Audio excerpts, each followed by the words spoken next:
Cabinet approved Kiswahili as an official language and directed its compulsory teaching in primary and secondary schools to align with the East African Communities Directive in July 2022. However, implementation has been delayed due to shortage of teachers. Swahili teachers now urge that this issue has been addressed. People, of course, saying, and of course it was true, that the teachers were not enough. But fortunately now, we are going to have enough teachers. But more is required at the policy level. We are happy that Swahili is supposed to be taught to all primary school kids. But the majority of our schools are private. And because of them being private, they don't have the capacity to have teachers. We think that the government of Uganda should put it in policy that all schools have Swahili teachers. Kiswahili beginning at primary level has been neglected.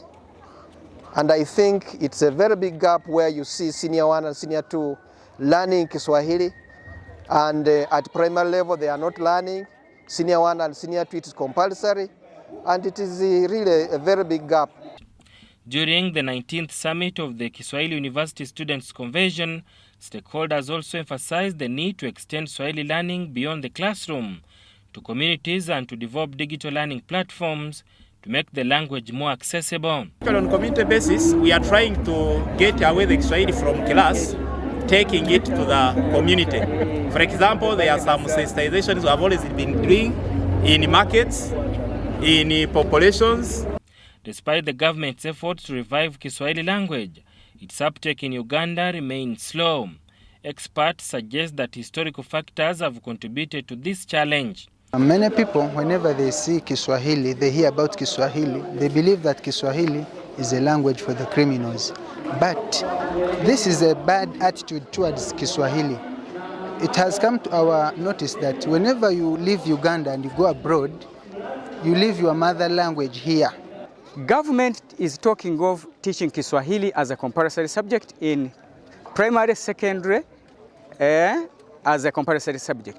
But the government is not deliberately employing Kiswahili teachers, especially graduates. Some participants expressed optimism about the opportunities that the Swahili language presents. We can study Kiswahili to help us translate different texts from different languages to Kiswahili for other people to understand.